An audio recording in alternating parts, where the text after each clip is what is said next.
Good. Jim, thank you very much, and thank you, all of you, for being here and having a discussion on this issue.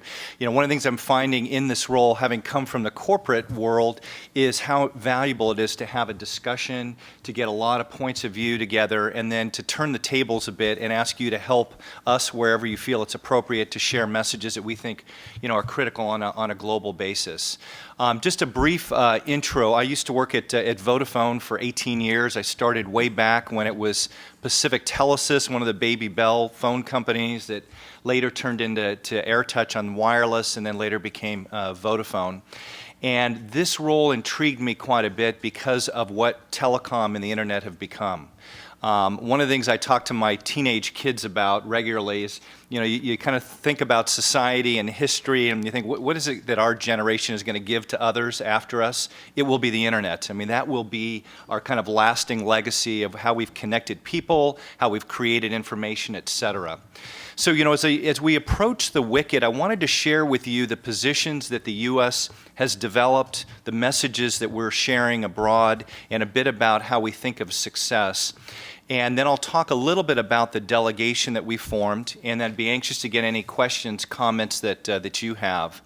And like anything, and I'm sure all of you know in your own leadership and policy roles, you know, the most important starting point is, what does success look like at the highest level? Because as you get into discussions, it's very easy to get derailed on what can be smaller issues that you kind of lose sight of the bigger picture. And what I'd say at the very highest level is we have to create an environment that the internet and the telecom industries are going to be successful long term.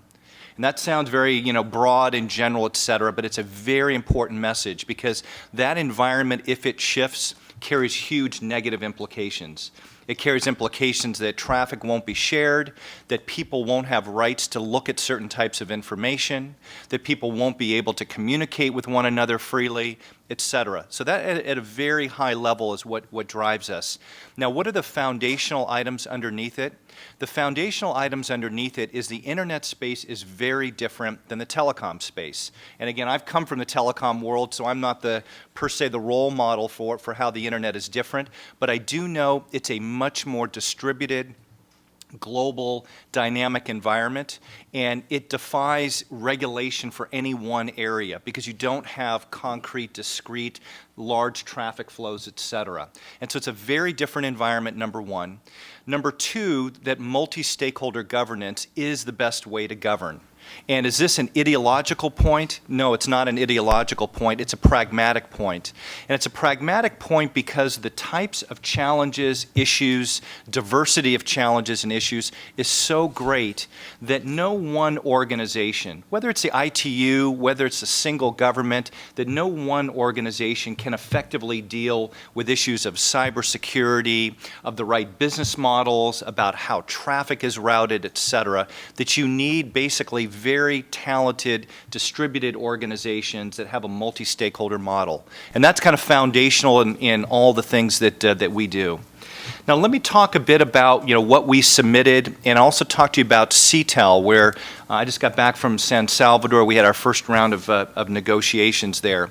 We submitted on August 3rd our first set of proposals to the ITU on the World Conference. And what we said in all of this is we think that the definition of telecommunications should stay the same, i.e. that the internet should not be part of the overall governance regulation discussion. We said that the ITR should be high level in nature, and we said that because the environment is dynamic, it's fluid, it changes, and the more specific you make it, the more you have to change it again the next year and the year after. And again, it's been 24 years since all this is done, and things have worked pretty well. So we want to keep it high level. And we want to keep all of the recommendations voluntary in nature. And that, again, allows a lot of this flexibility that's been the hallmark of internet success. And let me underscore, when we talk about internet success, and this is, I think, an important message globally, this is not a U.S. exclusive club that we're in. If you look at the internet activity, if you look at where the growth is in internet activity and commerce, et cetera, it's twice, the growth rate is twice that abroad. So basically we're growing kind of 8% year over year. It's 18% abroad, again, in terms of all the activity going on. And my own experience in the mobile world is you have these waves of technology. And certainly things start in one country. They may start in the US, it may start in the UK or wherever else, but it often moves through the world and takes different forms as it moves. And as it takes different forms, it customizes and caters itself to a unique market. All of this is saying that this is a global opportunity, and as we put our messages out to make sure that these messages are global messages. This isn't what just benefits the U.S. That we're going to fall on deaf ears if we say this is kind of a U.S.-driven opportunity. This is very global, and these are some of the messages that I share with ministers across the world is, remember the end goal here. You're successful with the internet and the mobile space. You get GDP growth, you get societal benefits, you get people connected with one another, etc. So the initial ITRs went in, our submissions there, August the 3rd. In turn, there's a variety of proposals coming in from other nations. And I'd like to talk about those in a little bit of detail here. And again, the philosophy is to share why we see things the way we do and the vision, as opposed to saying no, no, no, no. Now, you're going to find that as I go through a lot of these, there are a lot of positions that have been submitted we don't agree with.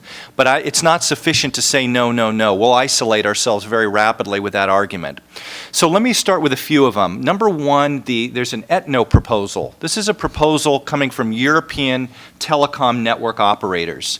And they are dealing with a difficult environment. And I don't think anybody should be debating the environment of providing access in Europe in what is a difficult regulatory environment where there's limited price flexibility of network operators there.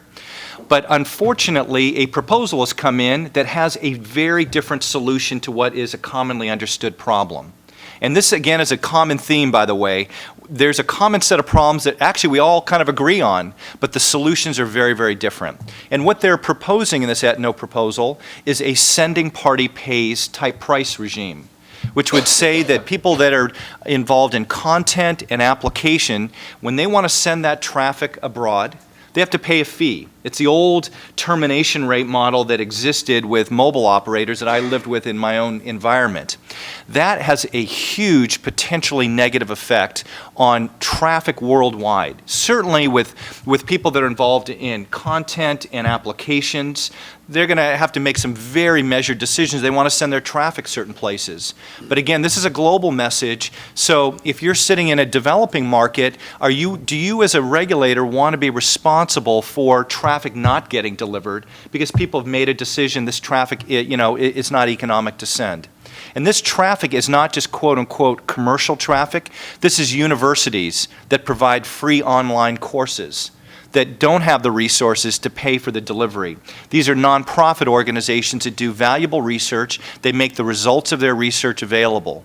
So having these type of transfer pricing mechanisms, we think is a very bad idea. Understandable what the problem is, but a very bad outcome. And we wholly will not be supportive of that issue.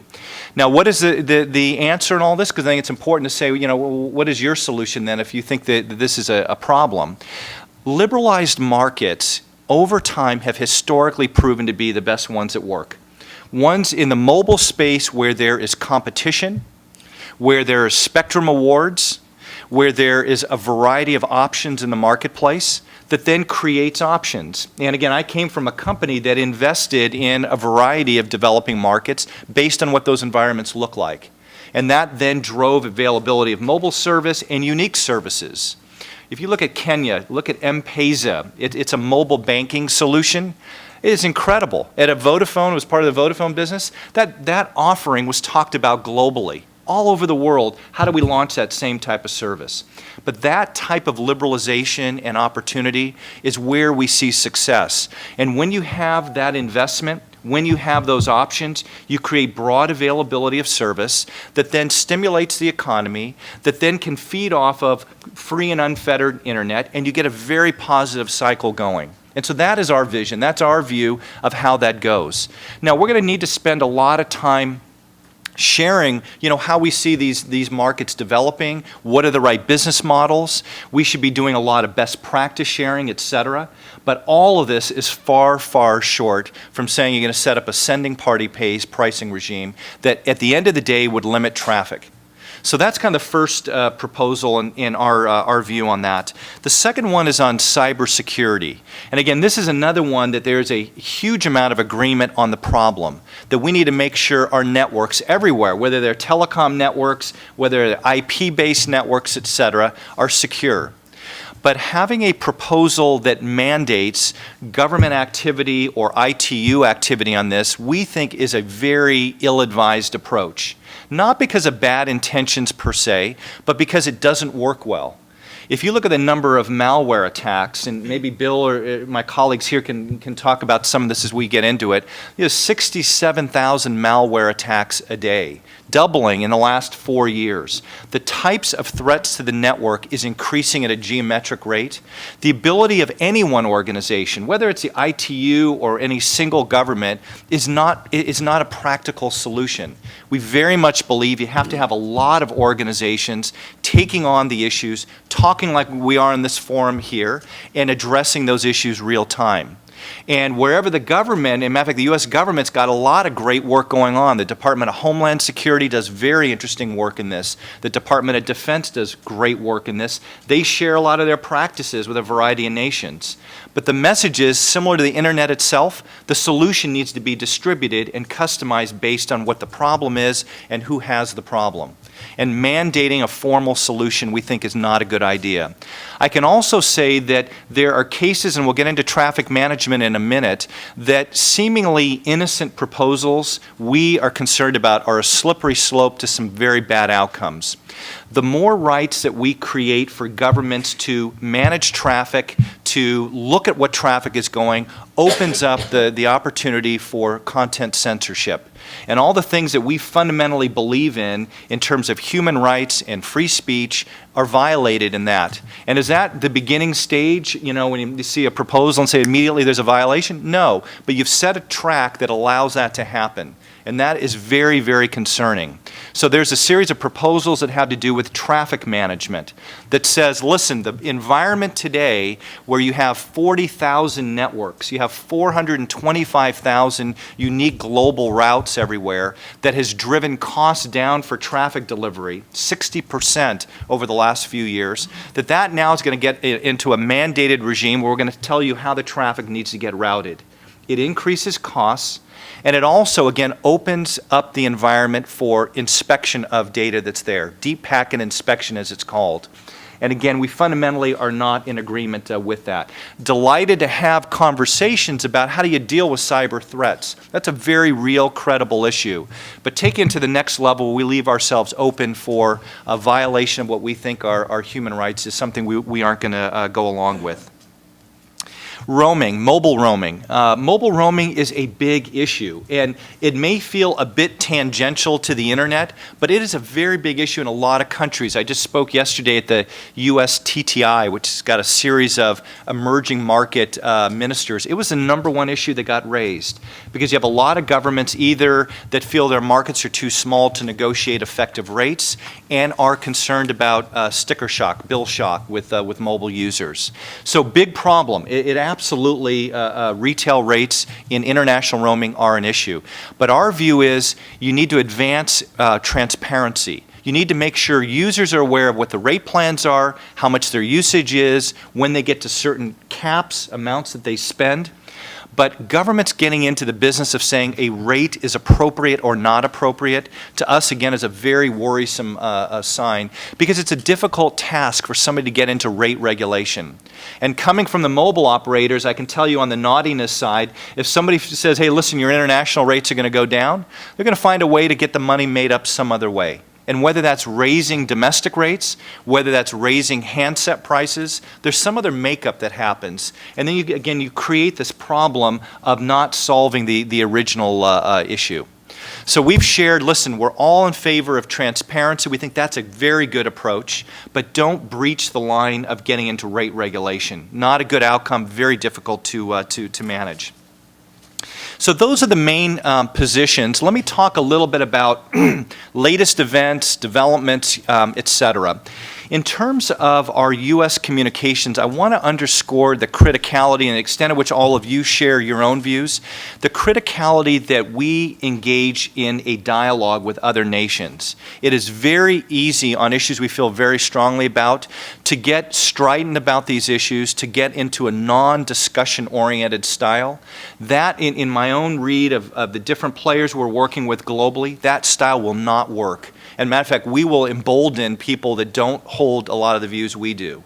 And in an environment where there's 193 nations, where candidly we are in the minority on a lot of these issues, we need to be sharing our thoughts, our vision, listening to people on theirs, and making sure that that dialogue is a productive one. My early interactions have been very positive on this, and it's possible to achieve what we need to without lecturing others globally, again, which I think is a very bad way to approach things.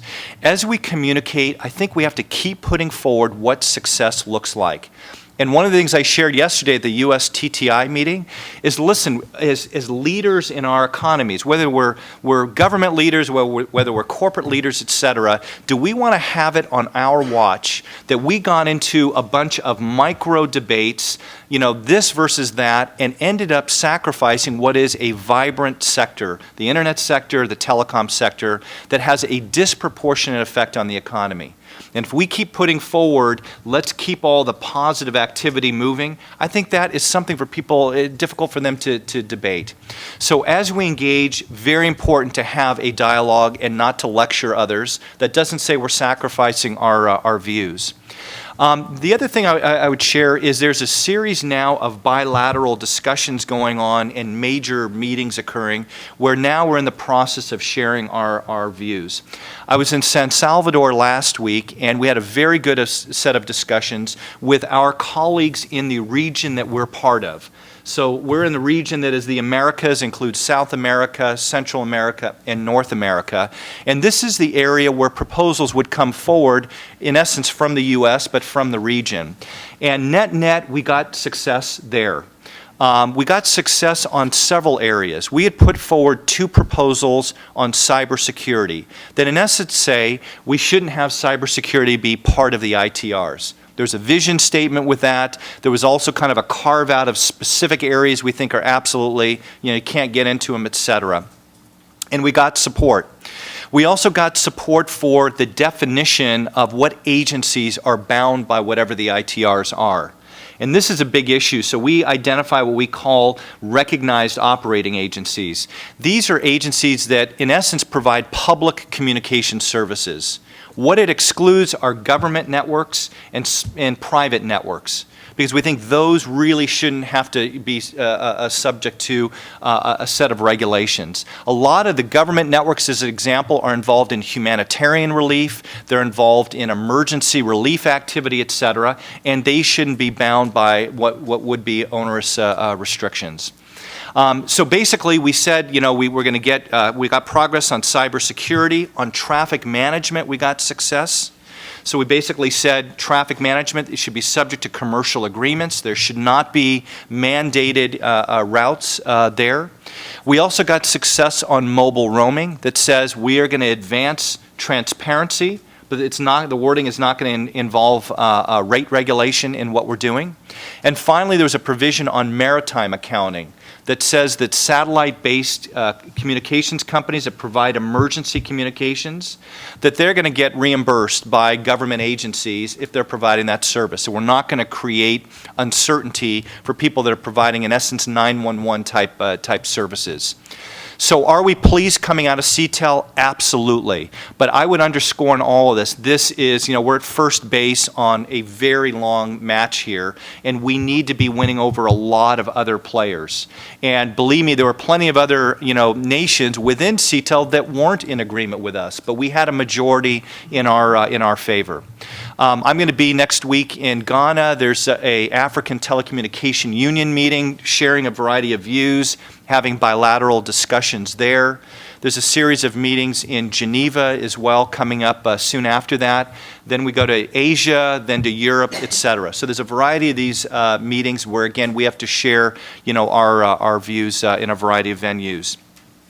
So let me just close there, and I want to take whatever questions or comments you have, and just say that, again, the goal here is to drive success. We feel very much that this multi-stakeholder governance model is one that has worked. We need to keep advancing that. We need to engage the world in having this discussion. And again, if we do this thing right, everybody wins. This is not a U.S. issue. This is a global opportunity, and we all end up doing well. So let me stop there, see whatever questions you have. Let me start with a question. You mentioned multi-stakeholder at the end, and I was reading some ITU documents, and I was pleased to see that the ITU says it's a multi-stakeholder organization. And what that made me think is there's a couple trends going on. One of them is the old split between telecom and internet is going away. Mm-hmm. And as we think about that, there were really two different models, two different definitions of what multi-stakeholder meant. So when we think about that, what is it you see as sort of the future of the multi-stakeholder model? Where would you like to end up? Yeah, so first of all, I would say I don't see the ITU as a multi-stakeholder organization in the way that we would look at it. It's a very important organization, lots of talented people there. But a multi-stakeholder organization is an organization that's set up to deal with a variety of unique, specific issues that takes a level of expertise, that's got open membership, that has live fora and debates for all of these issues, that's focused on action, to move on stuff and have a set of areas that says there's agility in that environment. It is not an organization that is rigid in nature, that maintains its exact areas of focus over a long period of time. By definition, that creates a rigidity and an inability to morph with what are changing issues and a need for speed. Great. Let me open the floor to questions. We've got one. Mike. Always ask the first question. Mike Nelson, I'm professor at Georgetown, but I'm also writing for Bloomberg Government on telecom and tech policy. I'm a physicist by training, so I always look at what's driving all this. And a lot of what's driving it is ITU staff who are looking for something to do. So as we come up with our positive proposals, it is helpful to have something for them to do. Mm-hmm. I noticed that Ture is on the record several times saying, this isn't about internet governance. The ITR is not about internet governance. Mm-hmm. Maybe we should take them seriously and figure out some new things they can do on phones. Mm-hmm. Maybe they need to be the global consumer protection agency for phone users. Mm-hmm. Or my fantasy is that we tell them to go out and create a global do not call list so that we don't get spam from Caribbean islands and the like. What do you think we can do to employ the most ITU bureaucrats in the most productive way? Well, first of all, I wouldn't refer to them as bureaucrats and other things. I understand your point. I just think this is an issue pragmatically of who should be doing what. Because any one group, and I would call it any group, it doesn't have to be ITU, you can pick up a name, ABC, whatever, is not going to be the right organization. I think certainly there's a variety of issues that require coordination, spectrum coordination across global boundaries, that requires a discussion and an ability to exchange ideas. I think that's a great opportunity.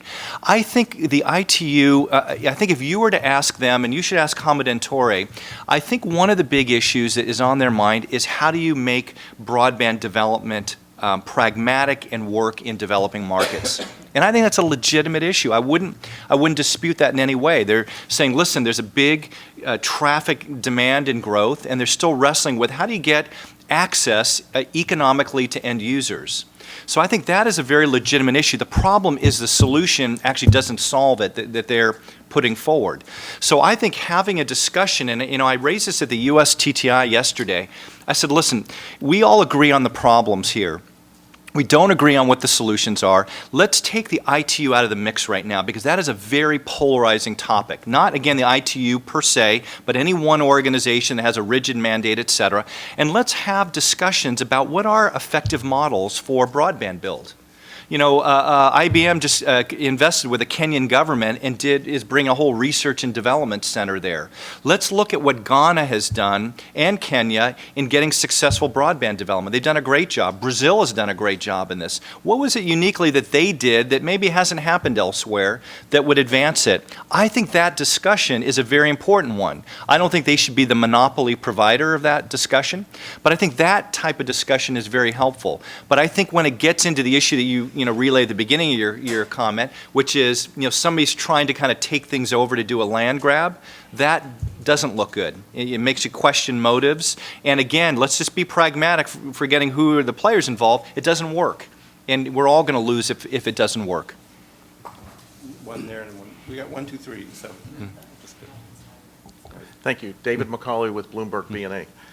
Ambassador Kramer, could you comment a little bit on the state of play of the definition of telecommunication to be ICT and to include processing, and also the state of play of the ITU/T recommendations? And the reason I ask is I'm interested in what's come out of CTEL on that, or what's going on globally, and I'll mention that on Monday, the ITU in a press briefing, the Secretariat mentioned that many countries see that the definition of telecommunication already covers the Internet, and that many of the ITU-T recommendations are already mandatory. So I'm just curious, what's happening over the last couple of months on those issues?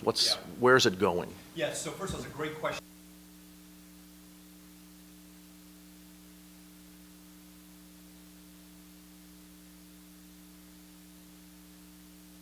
On getting the definition just being telecom. There are, however, a growing number of nations that are saying we want this to be ICT oriented. So they want to include the IT sector and telecom in everything. And what is the motivation? I'd say it's a mixed group. Half of the motivation is to kind of do this grab on looking at content and censoring. That nobody's again ever going to explicitly say that, but that's our worry underneath all of it. I think the other part of this is you have especially a lot of developing markets that want an organization and the ITU and the ITRs to kind of embody all of their sector development. This is then where we get into this philosophical debate, because we don't believe one organization should get into sector development, especially the Internet.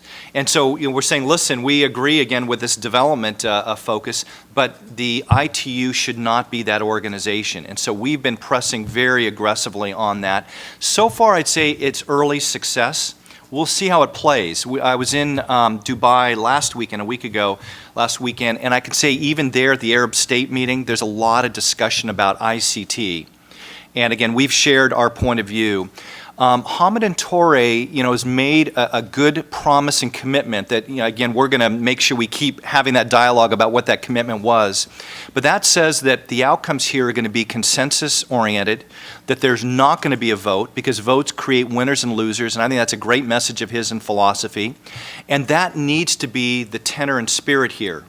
So if there gets to be objectionable items, really objectionable items, the Etno piece, Internet being included in all this, then, we're going to make the comment, listen, there's no longer consensus here. This is fundamentally, a bad outcome here, and hopefully hold him to that good leadership philosophy that he had. Jennifer Warren, not Bloomberg, Lockheed Martin. Yeah. I guess one comment and one question. One, I'm really appreciative of the tone you're striking with respect to the ITU, because the ITU is not synonymous with ITRs. There is another very vital sector in spectrum allocations, the radio communications sector. So keeping it focused on where we have concerns, I think is very important, and so I appreciate that. Also, I'd like two questions, actually. One is, when we say that the ITU should stay focused on telecom, I understand that in the context of the ITR, but again, with my radio communications sector hat on, they are beyond telecom in spectrum. They're much broader. And so how do we reconcile when member states might say, well, why is it fine in our sector to address non-telecom spectrum issues, but not in the other? Just one thought that might come up. And then what do you see probably as an acceptable outcome for the Russians and the Chinese and some of the others at the end of the day in some of our key areas? Thank you.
Okay. It's Mark McCarthy. I'm with the Software and Information Industry Association, and also I'm off with Mike at Georgetown University teaching there. We're lucky to have you as an ambassador. That was a wonderful presentation. I appreciate the sort of non-confrontational, let's have a dialogue tone. I think that's crucial to get the right result here. And I think the focus on the problems is also important. There is a huge development concern here, and I think some of the proposals come out of a hope to solve that. As I understood our response, it's basically let's liberalize markets and have an open flow of communication facilities and investment and so on, and maybe organize a best practices approach to spread the good practices that have worked in one place to other places. Two questions in regard to that. One is, what's the ITU role in spreading that kind of message about liberalizing markets? Actually, three questions. What's the U.S. role, right? Is there something that we can do, unilaterally as the U.S. government? And how likely is it to be successful these days? A decade ago, trade liberalization was sort of fun, and everyone liked it, and telecom was sort of a good example. These days, with the decline of the Doha round and some skepticism about the benefits of trade liberalization, what are the prospects of succeeding in that message? Yeah. So first of all,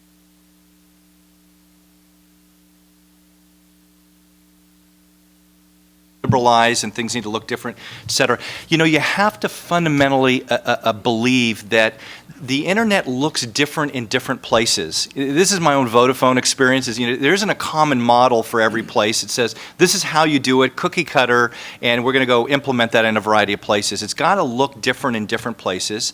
And where the U.S. can be helpful in that is, number one, sharing our own practices of what's worked. We also have a very broad network of people that we have a variety of relationships with all over the world that we can bring into a conversation.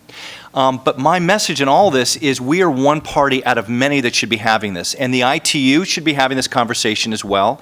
But again, to the model, it shouldn't belong in any one place, because that presupposes there's one answer, one approach, one driver of the outcome, et cetera, when it is going to be very different in a lot of different places. And so that's why this fluidity is going to be so important. Let me share a last point on this, because again, this gets into such a philosophical, foundational thing. And if the philosophy and foundation are agreed to, then it's almost not a good productive use of time. But I live in the Silicon Valley, and there are thousands of companies doing all sorts of what look like niche things and opportunities in mobile payments and big data and this and that. And I kind of think, in that environment, could anybody even give you policy direction for where innovation needs to go and how you approach it and what markets is this going to work in? It is so different depending on what opportunities people are looking at, what markets, and that is the beauty of it all. And that innovation now is happening not just in the Silicon Valley, it's happening in the Middle East, it's happening in the UK, it's happening in Munich, it's all over. And so again, philosophically, the answers and innovation is coming from all these different places. And any effort to kind of put it in one box or category, whether it's the US, whether it's the ITU, is just not a good approach. And so that would be my way. Maybe I did what an academic does. I reframe the question so I can answer it the way I, yeah. We appreciate your taking time out of your incredibly busy schedule to come here and talk to us for a little bit. We'll say goodbye to the ambassador, and please join me in thanking him. Thank you. Thank you. Appreciate it. Good discussion. Good discussion, everybody. We'll now move into our panel discussion, which will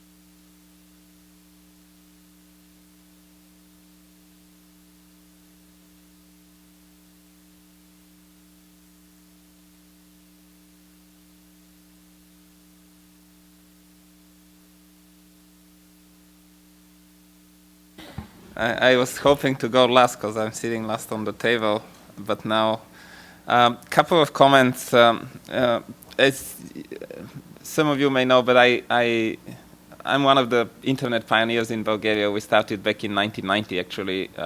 September 3rd is the date when I saw a modem for the first time. And we managed to do something which other countries haven't done, and I'll mention it with a few words. But before we continue, there is one big challenge here in this particular environment in Washington, which is the term internet governance, which is the main topic of the discussion today. It's a cross-cultural issue. You cannot translate it in certain languages. In certain languages, when you say governance, people understand governments, or they cannot translate it in other terms than control.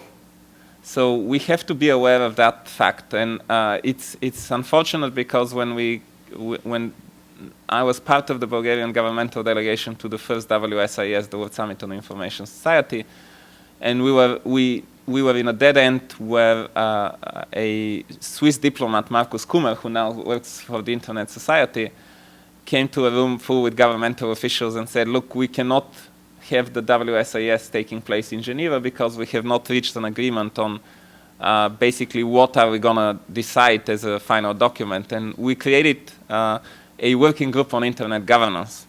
And that working group came with a definition of this term. So nobody, including it seems some folks at the ITU do not remember what this definition says. And I think when we talk about internet governance, we need to make sure that we understand that there is a working definition which says that it's the development and application by everybody, governments, private sector, and civil society, of shared principles, norms, rules, decision-making procedures, and programs that shape the evolution and use of the internet. So that's one thing to know. What people also forget is that further in this document, which was created back almost 10 years ago, it says that internet governance is not only about internet names and addresses and numbers, but also public policies issues, critical internet resources, etc. So my biggest challenge within the environment that I'm working, and it's mainly European Union, former Soviet Union, the US, is that, first of all, I need to explain when we start talking that internet governance is different from governments.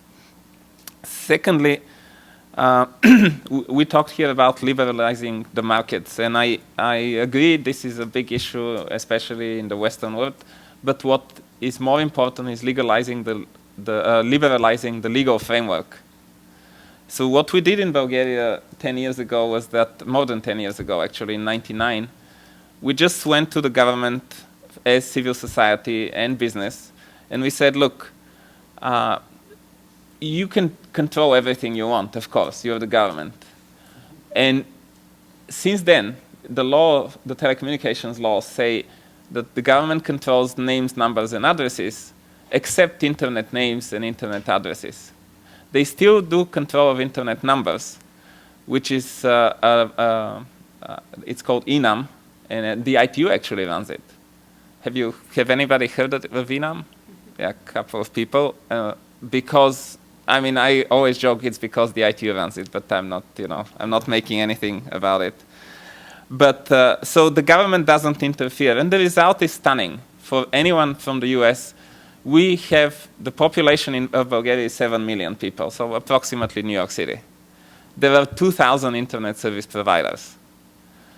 And the speeds at which people connected their homes are at least 100 megabits. And in many cases, it's 1 gigabit or more. And the prices that they pay are $15 a month. So when you compare this to the US, which created the internet, and where you pay $50 and you get 3 megabit connection, and you have only choice between the cable company and the phone company to connect, it's really ridiculous. So what the Bulgarian government did a couple of years ago is they put a document, and it's on the ITU website at the plenipotentiary meeting, and it's also on the ISOC Bulgaria blog, which describes what's the relation between liberalizing the legal framework and letting the competition take over and not liberalizing it. And I think this is the biggest lesson that we have brought in this 13 years now of liberal legal framework.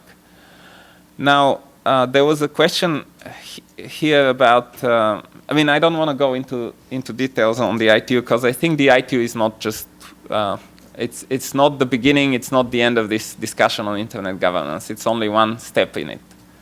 And last item, which I'm really fascinated by, something which I discovered and I'll blog about it later today. I know Hamad Touré for 6 years now.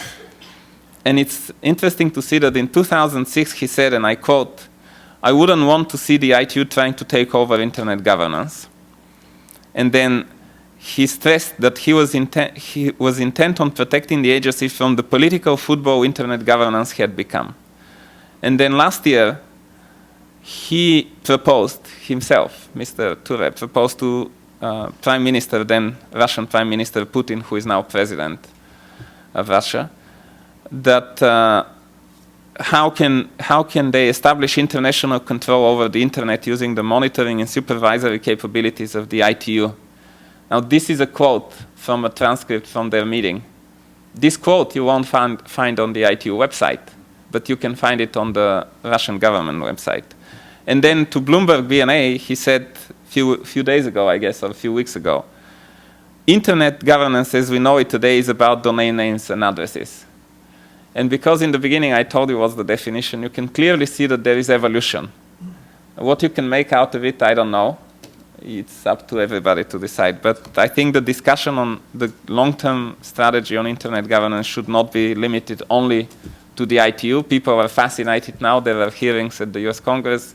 There are dinners like last night in Brussels at the European Internet Foundation.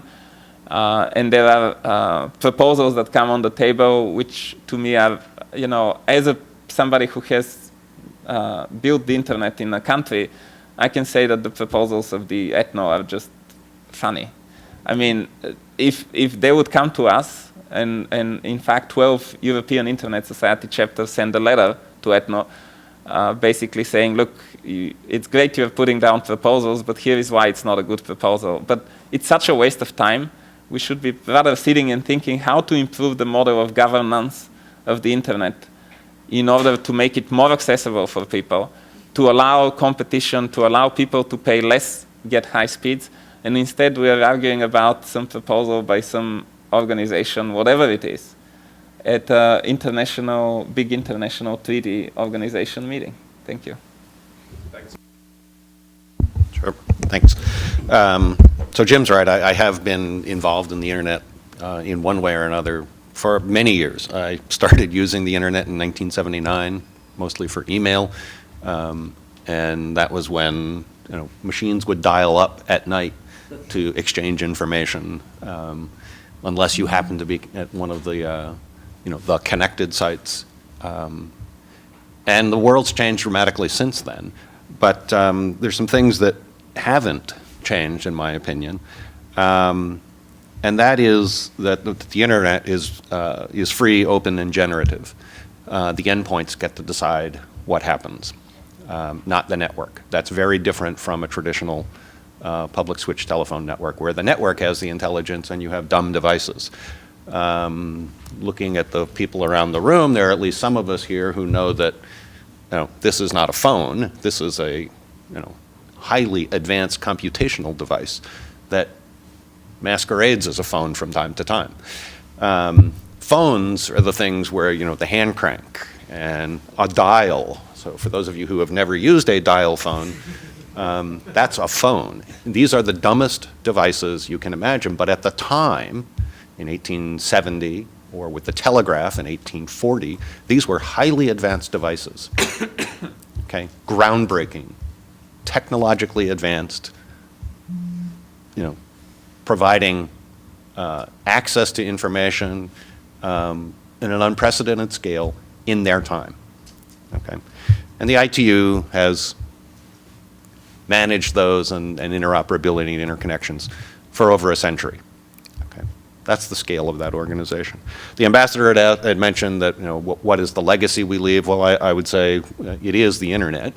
That's the legacy we leave. It's not just to our children, though. It's to our grandchildren, in reality. That's where we need to be looking. We need to be looking not at the next generation, but their children.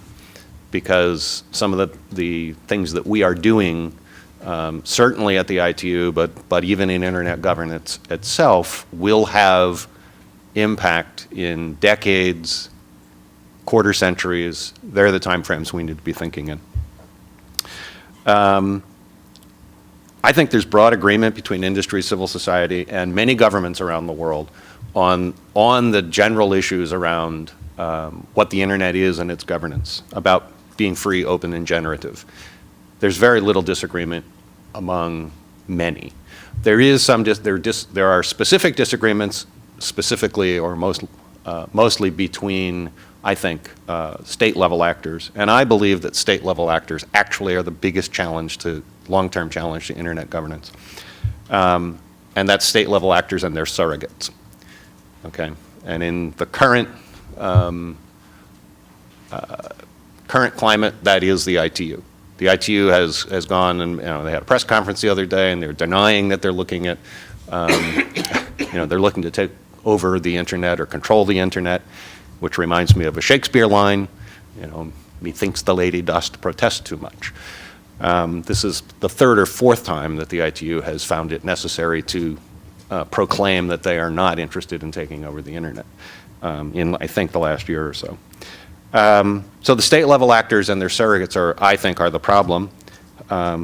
With respect to individual states, the obvious ones are authoritarian. It's easy for me to say, authoritarian regimes, but it's not limited to them. Our government, and I wish the ambassador were here, we also are part of the problem.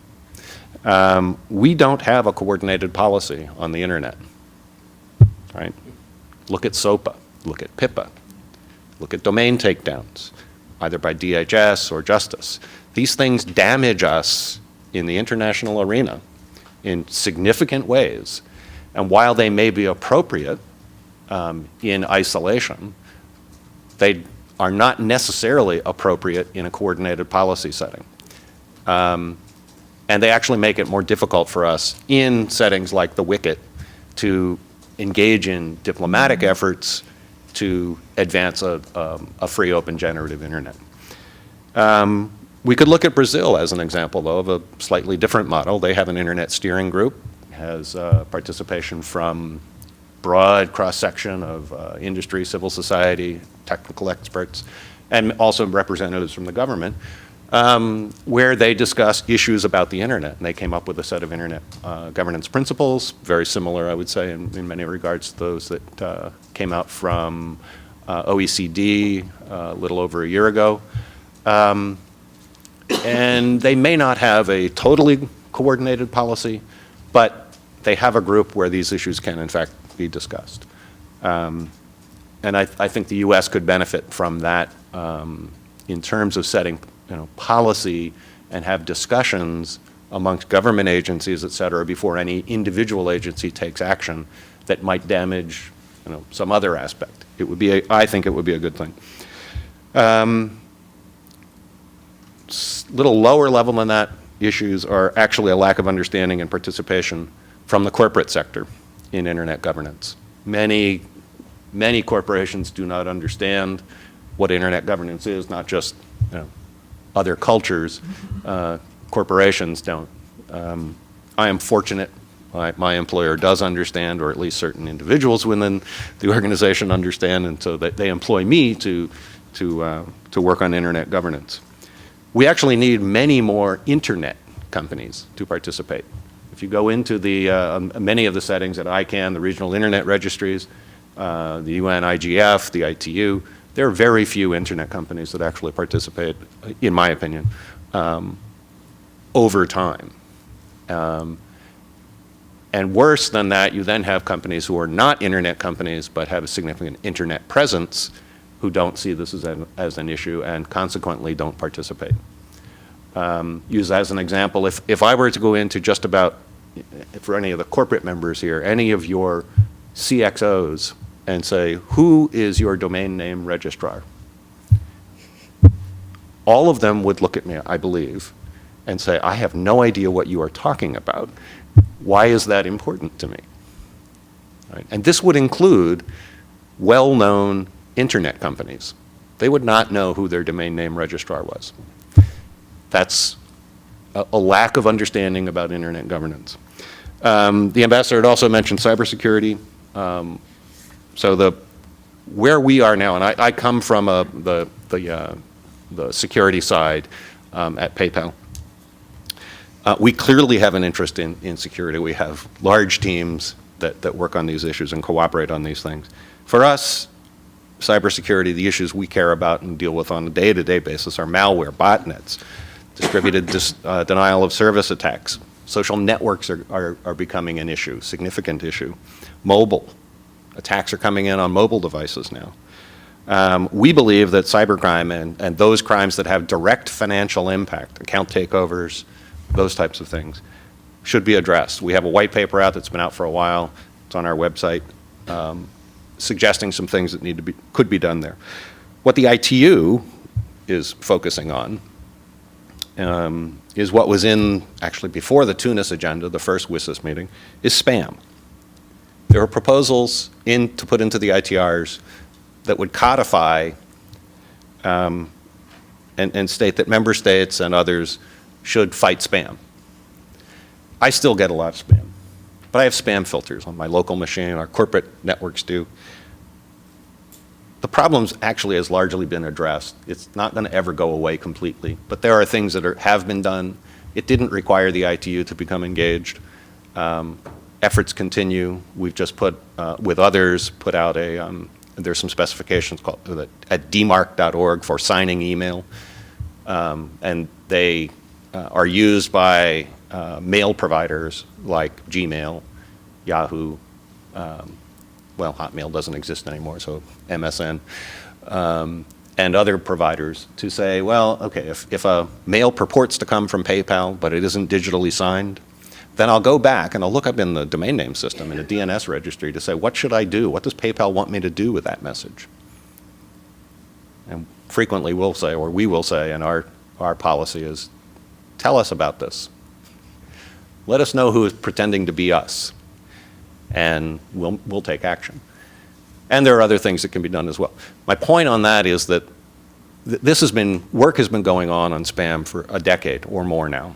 It will continue. It does not require the ITU to become engaged. What we need are harmonized laws around the world, and that requires diplomatic efforts and things like the Council of Europe's Cybercrime Convention, and more work there, and the ITU is not best suited to do this. And if the ITU picks up cybersecurity and people believe that will be the place to go, instead of paying about approximately $2,000 to join organizations like FIRST, an incident response team that has global participation by emergency response teams, instead of spending $2,000 to do that, we would have to spend on the order of $30,000 to $40,000, an order of magnitude more to participate at the ITU as a sector member, and then have to deal with their policies, procedures, and they are fairly rigid. And one other thing in closing is the meetings that, as an example, the ITU run, they go on for weeks, right, or months, and it takes years and years to accomplish sometimes very simple things. This is not the way the internet works. We can't live this way. In cybersecurity, takedowns and other things need to happen not in months, weeks, days.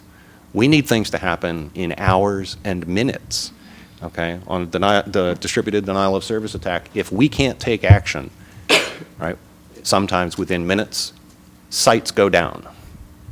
This happened a few years ago with Anonymous, and it's an issue that remains, and we need to work on those things. But the ITU would not, in my opinion, would not be able to address those things in the timeframes that we need to work in. Thanks. Hello and good morning, everyone. I typically have to start one of these talks by giving you a little bit of information about the Internet Society, for those of you who aren't familiar with us as an organization.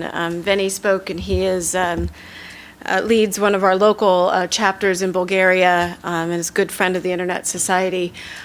We are a global nonprofit organization whose fundamental purpose is to support the growth, the expansion of the global Internet to people everywhere. We were founded in the 1990s by essentially the fathers of the Internet, who had at their heart that vision for what this network of networks could become.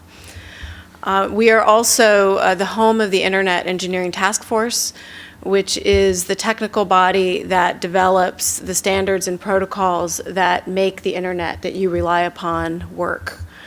And that organization is one of these multi-stakeholder organizations that you hear discussed quite often when we talk about the Internet governance model and the different organizations that come together to make that work. So we approach issues like what we're talking about today from a deep commitment to the Internet as a global network of networks for everyone. We also come to these issues with a very strong appreciation for the technical issues that arise in the policy space, and how do we bring and create an intersection between technology and policy where one can inform the other in a way that's effective and in a way that, again, supports that overall mission of a global Internet. So when you're on a panel like this, it's a little difficult when you're last, although I guess I told Veni you should go first, but you find yourself in a bit of violent agreement with their other panelists. So I'll see if I can try to add something a little bit different. And looking at the title of the session, talking about Internet governance more broadly than just the wicket, I thought I would just start by noting that this conversation that's happening in 2012 is not happening in a vacuum. This is not the beginning of a discussion over the role of government in the Internet. This is a continuation of a long discussion that's been going on for many years. Essentially since when the Internet became commercialized and became a real force for communication in the world, governments increasingly began looking at this medium and saying, where do we fit in? What's the role of policymakers? And probably looked at this with a bit of skepticism and a bit of nervousness, with a technology and a medium that grew essentially outside of their control, changed very rapidly, has changed economics, has changed societies, has changed the development model around the world fundamentally, and has impacted policymaking in all of our countries. So it's not a surprise in many respects that we find ourselves having this conversation in 2012. But I would also submit to you, this is not the beginning of this dialogue, this is not the end of this dialogue. This is a long process, and hopefully a healthy one for the Internet. If we are truly multi-stakeholder, government is a stakeholder, and we all need to learn how to work together. Governments need to learn how to work in this new environment of many people, many interests at the table. The technical community needs to learn how to effectively communicate technical concerns to governments in ways that make sense to them, in ways that they can act upon. Industry has to learn how to work with civil society.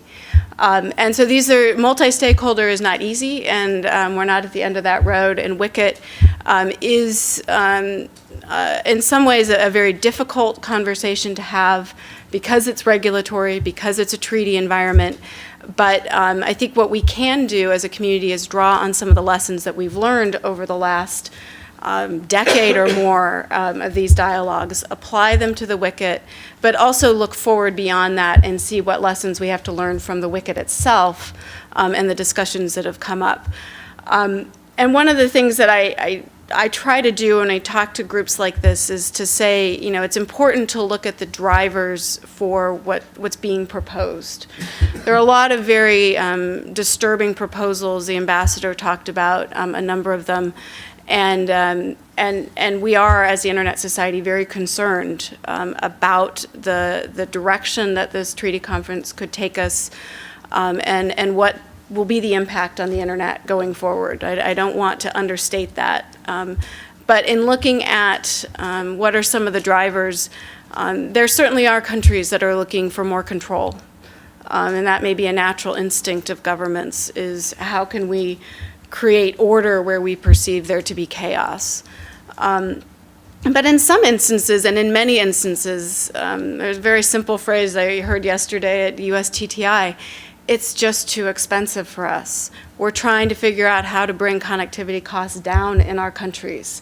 And this is the latest international meeting, and this is an opportunity where they think they might achieve that.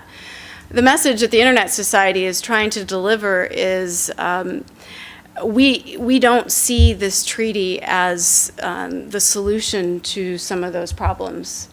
There really are some basic challenges in developing countries. Connectivity still isn't pervasive in countries. It still is very expensive. But the solutions are not, I think as the ambassador said, are not a one-size-fits-all. What's good for the European market is not going to necessarily be good for the Dominican Republic. These are different market structures, different economies. They have different levels of internet penetration. A small island developing country is different from a landlocked country, is different from a major OECD economy. And we have to be mindful of that. And the beauty of the internet is that it can be successful and it can thrive in these different environments. But we as the internet community, I think, have to come forward with different approaches and different solutions. We've demonstrated in Kenya and Nigeria the impact of building out internet exchange points, the ability of that model to bring down connectivity costs, to grow local content, to keep content local. That is a strategy that other countries are looking at. Other countries want a part of that. That is a solution that's not going to come in a treaty, but it's going to come from a lot of hard work on the part of regulators, on the part of the technical community, the part of industry, to help countries solve some challenges, frankly, that maybe we've solved in the US or in developed economies. Spam, maybe not something that we deal with. I certainly don't see a lot of it in my inbox, but it is a bandwidth issue for developing countries. And I don't happen to think that putting a provision in the treaty is going to change the amount of spam that somebody gets in their inbox. But the request for that and the statement of that concern means that we all need to go back and think about what are the solutions and how come that information isn't getting to these policymakers in ways that are meaningful. So that's how we're trying to look at this. Like I said, I don't want to understate the concerns that we have about this particular treaty, the impact that it could have on the future, the architecture of the internet, the growth of the internet worldwide. But we're also looking at this as, how can we learn from this and work with countries to solve the problems that they're putting forward as a part of this conference.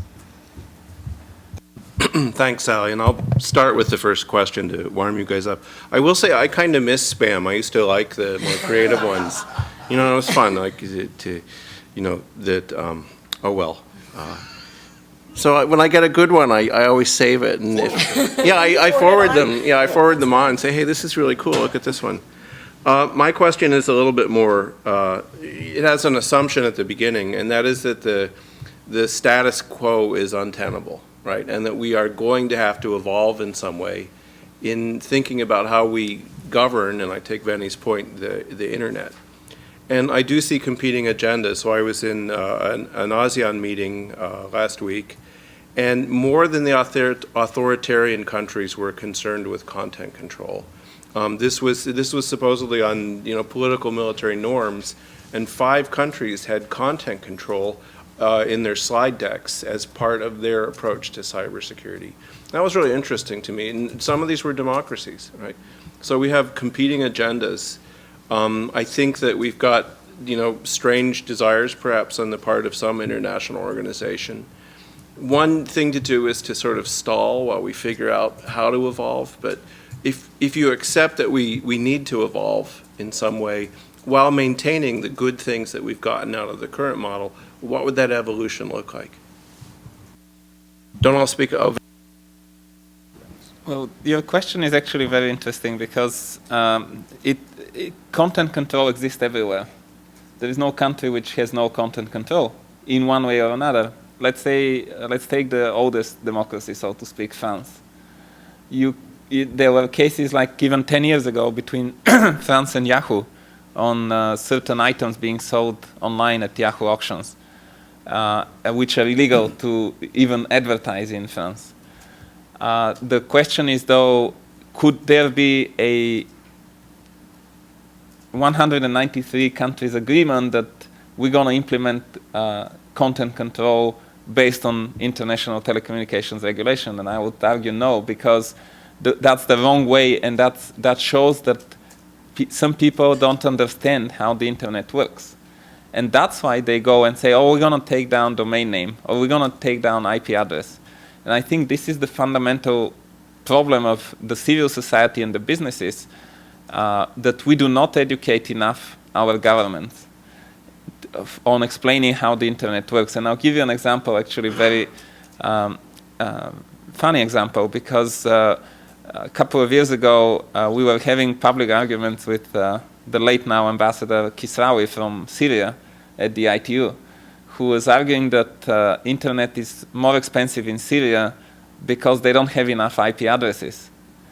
And we argued that no, this has nothing to do. You may have even one IP address for the whole country, and internet still can be cheaper because you create all these networks. And it took a while to explain how this works.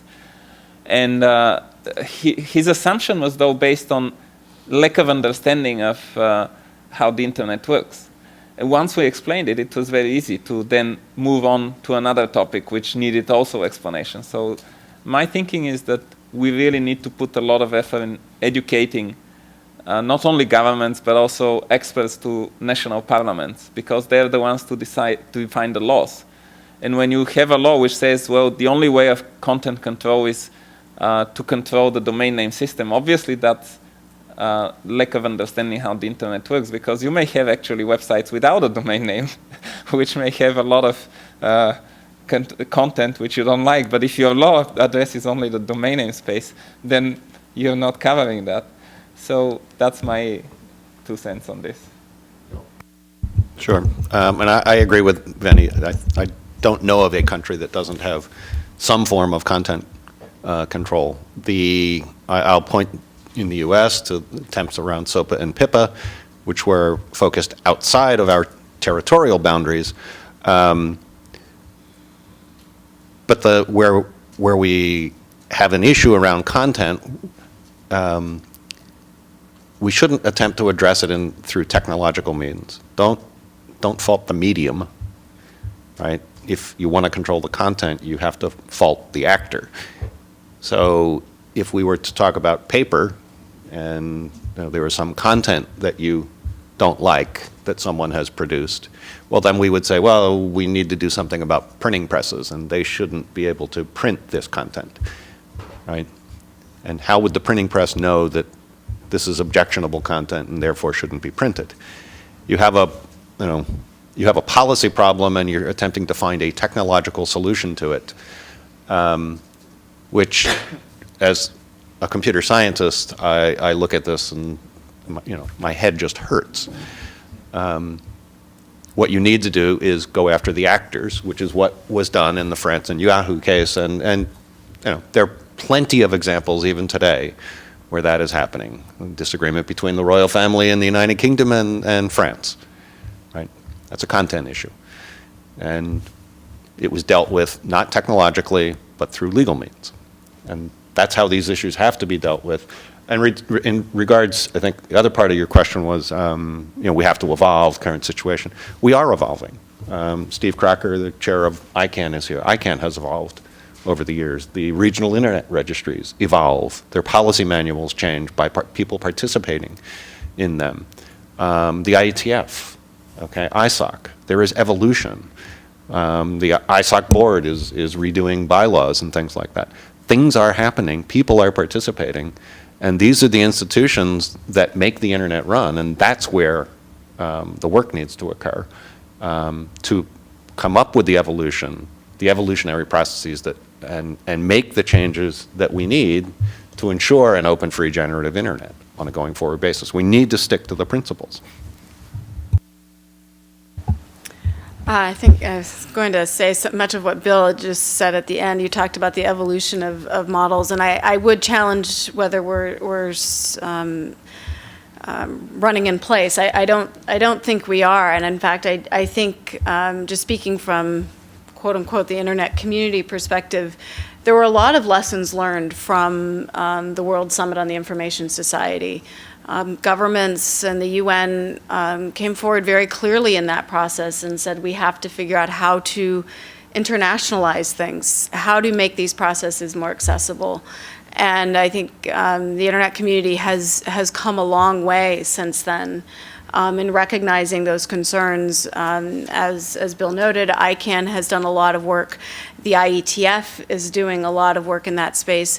Organizations have actually grown up. LACNOG, the Latin American Network Operator Group, AFNOG, AFRINIC, LACNIC, all of these organizations in region, countries within the region solving and working on regional problems, building regional solutions for things, and pushing those then into the global system. That is the way things should work, and that's, I think, a development that happened not just because of the WSIS, I don't want to overstate that, but that those considerations have been taken on board, and there's still more that are coming into the internet community as the diversity grows, and as somebody said, the next billion users that come onto the internet are not going to come from the US or from Europe. They're coming from other parts of the world, and they will fundamentally change the internet, and they will fundamentally change these processes as well. And that's okay. That is the internet. It evolves.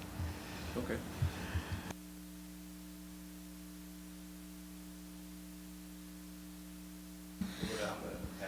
So Jennifer Warren again. I guess, I listened to a common thread of your comments is the need to educate policymakers. And I was struck by the lack of any reference to date on the Internet Governance Forum and the role that can or can't play. Is that part of the solution? Is it part of the challenge? Are policymakers participating sufficiently there? Because I can't imagine policymakers are going to show up to the IETF. I mean, maybe they do, but I mean, if they do, then why is that not sufficient, I guess? How do you see that going forward? Thank you. A couple things on that. Certainly, the Internet Governance Forum was one of the huge successes that came from the WSIS. It has really proven to be an opportunity for different stakeholders to actually dig deep on some issues. It's not a negotiation, and the fact that you don't have that negotiation hammer hanging over your head allows people to have a much more frank conversation than they otherwise might have. And I understand that more and more of the technical community is actually starting to participate in the IGF and has been, I think they've been pleasantly surprised by the contribution that they can make and also what they can learn, which is a good thing. I actually think the Global Internet Governance Forum is a wonderful tool, but one of the things that it has done that I think is maybe even more profound is created, or not created, but the bottom-up process to create local and regional internet governance forums has really been a remarkable outcome. The East African Internet Governance Forum, the Caribbean Internet Governance Forum, there's the European Internet Governance Forum. I mean, these are people want, there's clearly a hunger and a desire for this conversation to happen, and the fact that that's growing up organically as a result of this model that the IGF has set and the example that has set I think is really positive. In a couple of weeks, I'm going to New Delhi for the Indian IGF, the first one that has been held. So I mean, these are all really constructive discussions, and maybe that underscores the ambassador's point, which is there doesn't have to be a single one-stop shop where you can solve the internet. You have to go and listen, and it's not just about educating, it's about being informed. If I could add on to that. Did you want to, is that a two-finger? No, that's. We'll go around the room All then. right. For me, I've been to, I think I've been to so many events in the last 2 years, 2.5 years, I can't remember, but I think I've been to two IGFs. And they each, in their own way, have been the best large conference event I have ever attended, okay, bar none. And I've been to a lot in my career. It attracts the broadest set of participants, ranging from teenagers to senior ministerial types at an event, and they speak with each other. Sally pointed out, these are, they're not formal discussions. They sit around, rooms like this and have conversations. I meet people that I would never meet. And so for me, the fact that there are actually discussions about whether they should continue is mind-boggling, okay? On the flip side of that, we have the WSIS Forum, which is touted as, this great thing on an annual basis, and I've been to them, and I will continue to go to them. And they're kind of the antithesis of the IGF. Let's just leave it at that.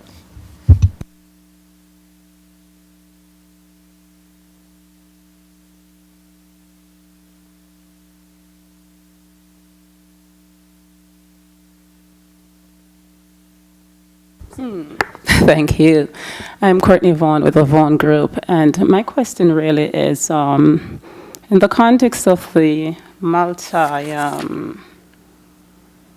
stakeholders, thank you so much, and government, what sort of feedback or participation you're getting from the defense community, such as the DoD, since especially when one looks at cybersecurity and the securities issues on a global scale, and in consideration that many government agencies, at least in the U.S., is now implementing various enterprise architecture models that will have significant, I would say, either need for e-governance, IT governance, and then the internet. And we're looking way out into probably the next decade, where already we have Space Command and management of those issues, which I think will eventually be a driver, for what plays out even in the commercial world. What kind of talks are going on in that respect? Well, if I understood the question correctly, the Defense Department is engaged, certainly within the U.S. Discussions. They are a very active participant. And since they funded the original research through DARPA into the internet, remain very interested. I believe, I also was in Brussels a year ago speaking to NATO, and the NATO members are very interested as well in the internet and governance, et cetera. I think really everyone is using the internet, including our defense industries, and so they absolutely are interested and have very and actually, it's one of the reasons that it is important in the wicket to get what the definition of who is actually responsible in some of these things. So the ambassador mentioned recognized operating agency versus operating agency. That's very important. Not just for the private industry, it would be extremely important for national security that it be limited to recognized operating agencies.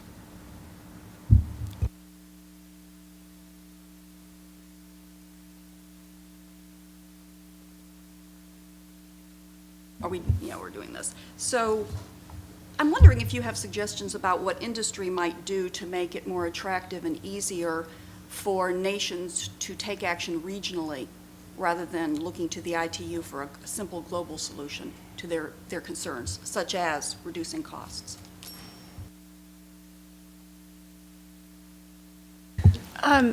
It's a good question, and I think I think it's one, frankly, that I know many in the U.S. industry are struggling with, and how they can deliver the message and participate. And I really do think, I think to Bill's point, it is a matter of active participation. And there are opportunities for that participation, but industry, whether U.S. or otherwise, has to show up. This isn't, you can't mail it in, so to speak. This is, from our vantage point, we can't take the internet for granted. And these kinds of discussions have a real fundamental impact on the architecture. And so I think participating, being a partner with governments, communicating, what are the impacts? What would be the impact on investment in countries for taking certain decisions? What would be the impact on further deployment of services? The ambassador mentioned when we look at the ETNO proposal, our own analysis from ISOC, really, we think there'll be a considerable impact on developing countries if that kind of model is put in place. So I think industry fundamentally has to show up. If I could, so on reducing cost, you mentioned that, I think, specifically. Internet exchange points, well-known technique for lowering costs in developing countries. I think perhaps the U.S. government could play a role there, given that in my opinion, the ITU has not lived up to a responsibility that it has to the developing world to lead them and demonstrate, here are the ways to do things. So the U.S. and other nations have development dollars.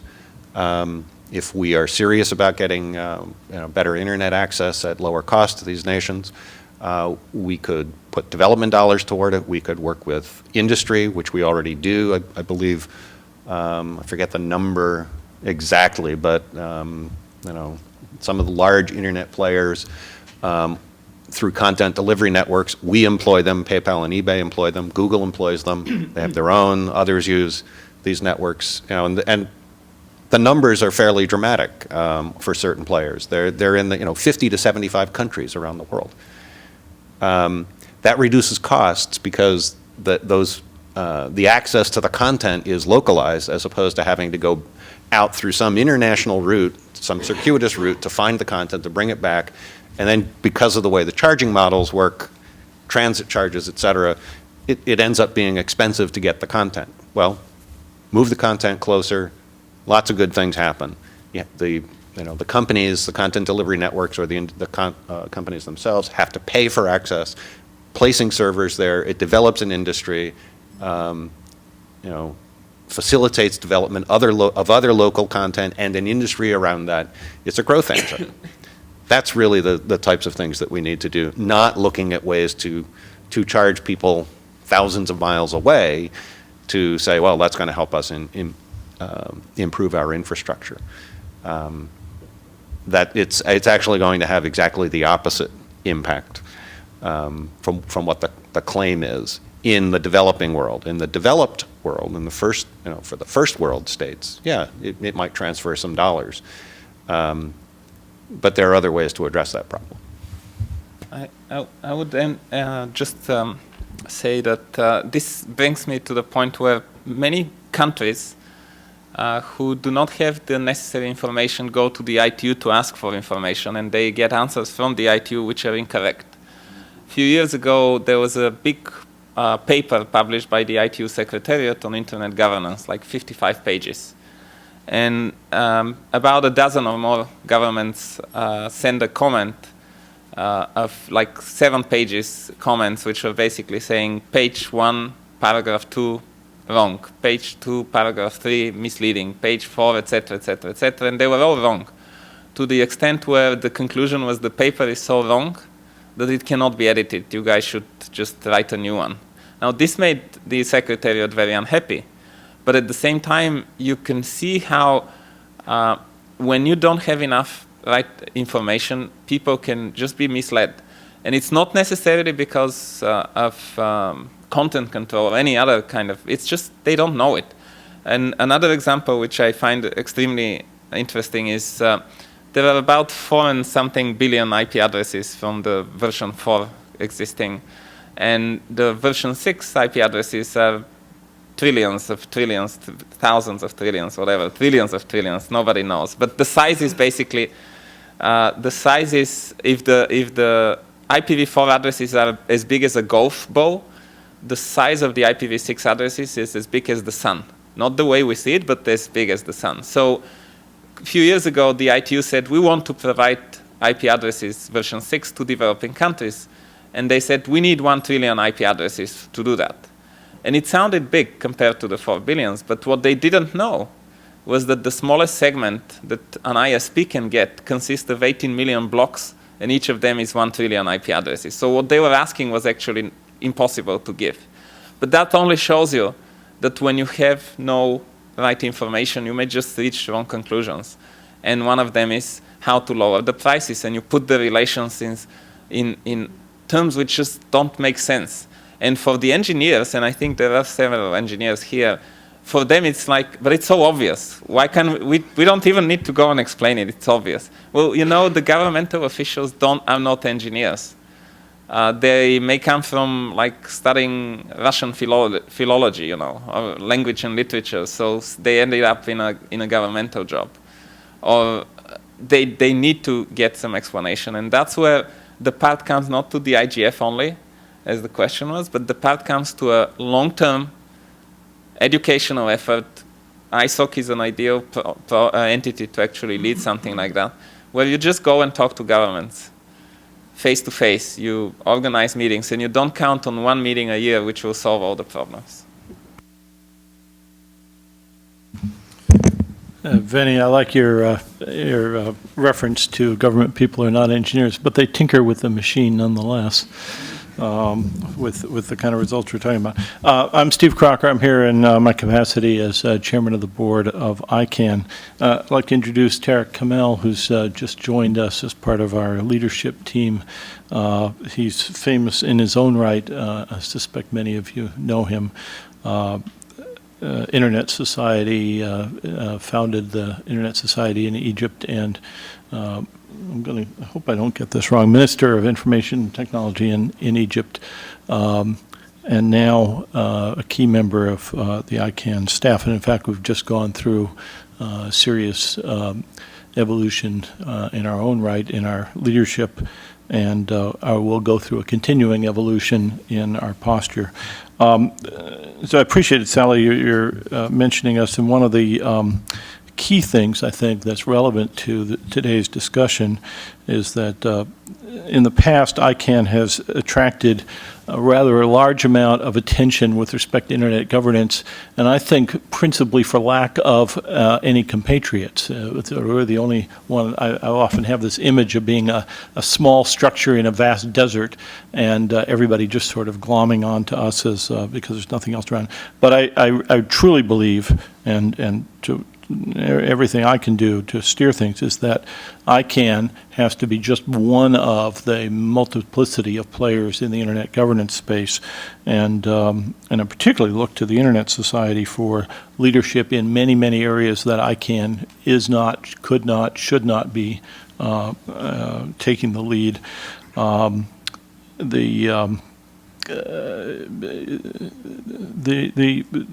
of the key things that's evident in what all three of you just said, Bill and Sally and Veni, in different ways, is that one of the missing ingredients is education. And effective education, not just counteroffensive of, ITU is bad, we're good, or, don't listen to them, but a deeper understanding of what the core issues actually are in ways that are meaningful, both at the technical level. 128 bits is 32 bits to the fourth power. It takes a certain amount of technical education to actually translate that into something that's meaningful. And then on the, and that's kind of one discipline, and then with respect to another discipline, the relationship between GDP and internet activity versus trying to recapture your old revenue on settlement fees and the dramatic difference in outcomes that those two approaches have. So probably a key result just from listening to this morning is that coordinated, effective presentation of quality information. Veni, your point about 55 pages of misinformation, but it's the only thing that's readily available, I think is an extremely salient point. And from our point of view, anything we can do to be helpful, but I think really it's a concerted effort that's needed. Thank you. We have a lot more questions. Let me, one of the things that might be worth thinking about, though, in this, it's a difficult one to discuss, but GDP growth is a public good, so everyone shares in its benefit. And the old telecom model of revenue streams was not a public good, and then it went to specific entities. And in some ways, that might make it more attractive to them than it would be to go with the public good. Anyhow. Why don't you were next, and we'll just go around the room. Tariq, did you want to jump in real quick? And then we'll go to it. Thank you very much, and I just wanted to follow up on what Steve has said. It's my first time I attend here a forum with my new capacity as a senior advisor to the new president of ICANN, Fadi Shehadi. And indeed, it's a vision that we are starting to implement, triggered by the board and the chair of the board, to be implemented by Fadi and myself, to internationalize ICANN and to push the organization to become really an international and global organization with a global image. And if we look at the time being, there are definitely concerns worldwide about the global and international participation in ICANN's constituencies that needs to be addressed, whether in the various constituencies of at large or in the GNSO, or if we look at the number of accredited registrars, for example, in the developing countries, whether in Africa there are 3 out of or 4 out of a total 1,000 accredited registrars worldwide, not to mention definitely the low participation in the new GTLD program that has been recently announced. There are definitely big concerns worldwide of the low participation from Africa, from Latin America, from the developing world. Even the JAS, the Joint Application Support Program that was supposed to provide help for the developing countries, the response has been limited. So definitely there is an issue that needs to be addressed, frankly, talked about very clearly, because if we want really to have a global internet and healthy internet governance ecosystem, then we need inclusion, we need participation from the various players worldwide. We need them to be active, to be part of the evolution of the DNS markets as such, and this is definitely one of our priority areas to be working and addressing. ICANN is starting a strategy for Africa, a special strategy for focus on Africa by a group that has been formed from African stakeholders to develop it. The Latin Americans are also triggering a similar project, but not to have isolated strategies from the organization, but to be fitted afterwards within the DNA of the organization, to think global, think international, and act international in the future. So we're just starting. We will be definitely sharing with the community whatever we are doing within the next couple of weeks and months. And we are really intending to have a new brand for ICANN as a truly global and international organization that will provide it with legitimacy and support, and then we can avoid a lot of the threats that are being talked at the time being. We'll work closely with the iStars, because nobody can work alone and in isolation, and to based on the success that they have been doing in the past. Thank you. Thank you, Steve. And Tariq, next question. Hi, thank you. My name's Rodney Peterson. I'm with EDUCAUSE. EDUCAUSE is an association of colleges and universities. We also administer the .edu domain, so in response to an earlier quiz question, we might be your domain name registrar if you have a .edu. Bill, you referred earlier to more internet companies being involved in the process. I wonder if you could define that, because I think you probably mean something different than any company using the internet. And my question is maybe more specific about what sectors are perhaps underrepresented in the discussion and perhaps which sectors are well represented. Sure. We'll use ICANN as an example, just because that's, I think, where more internet companies, and for me, internet companies would be PayPal, eBay, Google, Amazon, Twitter, okay, and the like. At ICANN, we see it's an interesting group of people. I like the people. I like the corporation. It has a history, though, and the history. There are lots of people known as domainers that participate there. They make their living on domain names. Okay, you could consider them internet companies, but they aren't making the living. They're living off of, in my opinion, the use of the internet, right? Delivering content, delivering services. They're making a living off of the infrastructure. So the eBays, PayPals, et cetera, Facebooks, we do participate, but not all participate, I would say, in a way that certainly when I was coming into PayPal, and I was at Sun Microsystems prior to coming to PayPal, my job remit and the reason we wanted to do this was move into internet governance in a fairly strong way was it benefits our business, number one, right? This is important to our business because our business relies on the internet. Without the internet, our revenue falls off a cliff, right? We receive all of our revenue, at least about a year ago, purely from the internet. We had no brick and mortar. So it was important to us to pay attention to these things.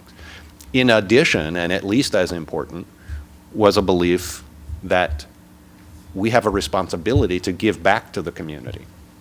Right? Our success, our business, our very livelihood is as a result of a free, open, generative internet. Without it, we would not exist, we could not have succeeded, and we have a responsibility, we believe, to give back to the community to ensure that there is a free, open, generative internet for those who follow us and compete with us. And not all companies have that either the understanding of the import or the desire to actually go back in and give back to the community in that way. There are, many that do. I'm not saying that all don't, and we are the only ones. That is not the case. There are a number of us who participate there. I would like to see many more. And we see more of that, I think, at the IETF on the technical side, okay? Because the engineers are accustomed to this. They have, if they're internet engineers of any, for any length of time, they have had to work at places like the IETF, the W3C, or a host of other organizations as well. They are accustomed to this. Getting the business people to understand that, the policy people to understand that, is a challenge, though. And so that's why we don't see them in places like ICANN, the RIRs, et cetera. They are unaware of them. They don't know how to interact there. It's a problem, even in the US, right? And then when we take this outside, internationally, it becomes even more a problem. So for me, the internet companies are those who, not the ISPs. It's the companies, in the ETNO proposal, they'd be called the over-the-top providers. I don't subscribe to that term. I don't think that's necessarily a good term to be using, but it is companies like us who sit right on top of the internet, and our business relies on it. We have time for 2 quick questions, so why don't, since we want to do 3? Okay, well, we'll start there, and we'll go down and see how much, if we run out of time. What I wanted to discuss is, I heard earlier we were talking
So the quick answer is that it is impossible to, or virtually impossible, to quantify content. Right? If you wanted to implement a technical system or a technical solution to this problem, you would have to know what type of content is being delivered. Someone has to say that. So that would be put into what computer scientists would call metadata, right? Information about the information. And so we'll use pornography as an example. If I'm going to publish pornography and I want to get around the content controls, I just declare that this is not pornography. It's a tax return. And it will get delivered by the system. So, these things work or could work for the good actors. They will never work for the bad actors, okay? And it comes down to you actually have to go out and address the actors themselves, not what they necessarily are delivering. And this is not because I agree with pornography, the video, or anything else. Okay, it's impossible to deal with it on that basis. So what I was arguing for when saying we need faster turnaround, we need actually humans involved in this. Domain name registrars, et cetera, where they and we, Facebook, others, have people who sit and look at content, okay, when complaints come in and make determinations about whether that content should remain, whether it should be pulled down, right? And you each might have an opinion on whether the correct decision was made, but someone is there making the decision. What we need on cybersecurity is a more uniform way of dealing with the cyber issues, and content may be a part of that, though we would prefer that stay outside of it because it is a very much more complex issue than cybercrime, okay? Is this a DDoS attack? Experts they know. It's black and white. And in the cases where it might be gray, well, perhaps you let that stand. It's a phishing attack. Is this a phishing site? It's pretty obvious. They're the types of things we're looking at, is saying, make the obvious calls, make them fast, put in place the mechanisms to make that happen. And the gray areas, well, they'll take more time, but there are things we can do now. Content, though, is I don't believe can be solved technically.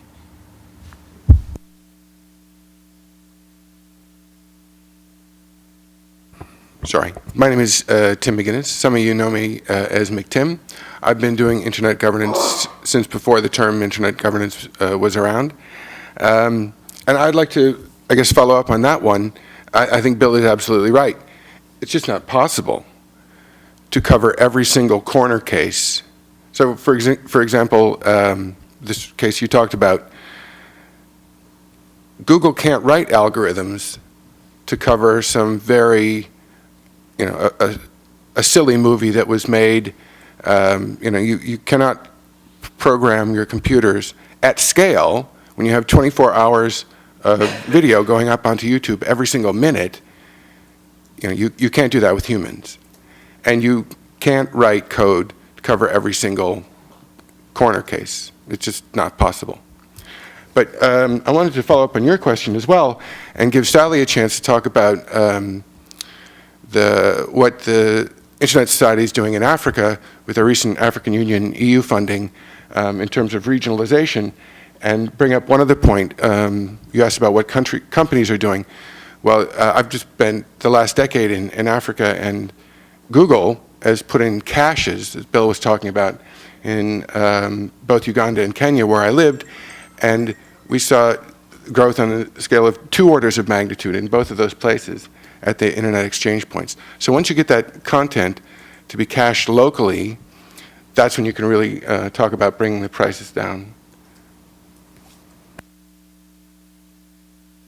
I'll follow up just quickly. I know we're pressed for time and happy to answer questions about this offline if people have more questions. But yeah, Internet Society has had a long-standing commitment to development issues and the development of and building capacity in developing countries to both build the internet architecture, sustain it, grow it and administer it in ways, locally. And so the work that we're doing in Africa as part of, with the African Union, along with other partners, is a way to try to train the individuals in country that can then go out and train partners in country to sustain the sorts of things like internet exchange points. To do the seminars in country, I mean, we've committed to doing a host of workshops that are not just talk shops, but actually, in a way going back to what, I mean, Mike would know this well, what ISOC has done for many, many years in the regions of training the people who then need to go out and train locally. And so that, the goal ultimately is that you have a robust technical community in Africa that can both maintain existing technology, build new technology, innovate on the basis of that. And so that's a broad strategy and approach that ISOC has really had, since its core, and then with this grant is really going to be pushed very far ahead. Well, I don't really have a question. I have a clarifying comment. I'm Orly Ani from the Office of the DoD CIO. I just wanted to address the question about DoD's role in internet governance. And I want to emphasize that DoD is participating as a member of the community and as any other federal agency as a user of the internet, and is not driving this policy or in the lead in any way.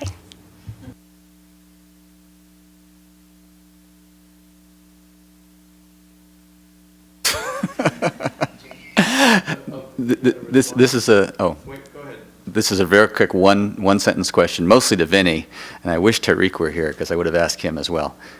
I heard all sorts of good ideas on improving education, improving development, and transparency. I didn't hear the word corruption mentioned, and the fact that some of Tariq's counterparts have suitcases full of rubles and rupees. What could the ITRs do to help corruption? I was going to mention the word because many people say, well, governments are corrupt. And we know it from every government, actually. I was going to say the US, but we actually know it from every government. Sooner or later, there is a member of the cabinet or a senator or a congressman with some money in his freezer or what was the guy who said that the internet is a series of tubes? Right, who was also in trouble, and I think he passed away now. But eventually, everybody will reach to the point where it doesn't really matter because you pass away. But to the comment of the DoD, I had a public speech in Russia a few years ago, and it was one of my 2 points which I made, and I think they go very much into. One of them was like, they said, oh, no, ICANN has a red button and you can switch off the Russian internet by pressing the button. And I said, look, I know about 400 more or less honest ways to shut down the Russian internet. None of them includes a button at some organization based in California. But the DoD thing was, and I said, look, guys, and this was a very nice audience actually, and I speak Russian, so we were talking, and coming from Bulgaria, it's very close relationship, so to speak. And I said, look, think about the fact, what if Dmitry Ustinov, your former Russian Minister of Defense under the Soviet times, have created the internet in the Russian Ministry of Defense? Would they ever consider giving the controls to this network to the Russian Ministry of Commerce? And would the Ministry of Commerce ever of the Soviet Union would say, hey, we're going to give the controls to this particular part of this network to a non-profit, which is going to be founded in the city of Vladivostok at the other end of Russia? And one of the audience's guys raised his hand and said, Veni, you're very right. The internet indeed was created in the Soviet Union in 1956. And the 11 people who created it are still using it at the Ministry of Defense.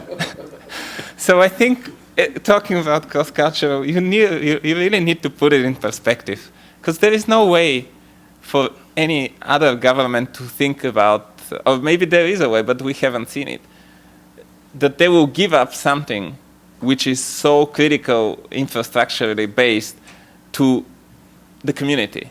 And the problem with internet governance is that here, even now, we were kind of going into like details about spam and stuff. Every country has a different internet governance issue. In the US, it may be content control, because people say, no, this is all content. In other countries, it's other. And the problem is that there is no way to put this under the same umbrella and say, this is the body that will solve all your problems. I mean, I wish there was, because then, we would have no spam, and internet will be free and accessible and cheap, maybe not free, but cheap for every country, but it's not. Thank you.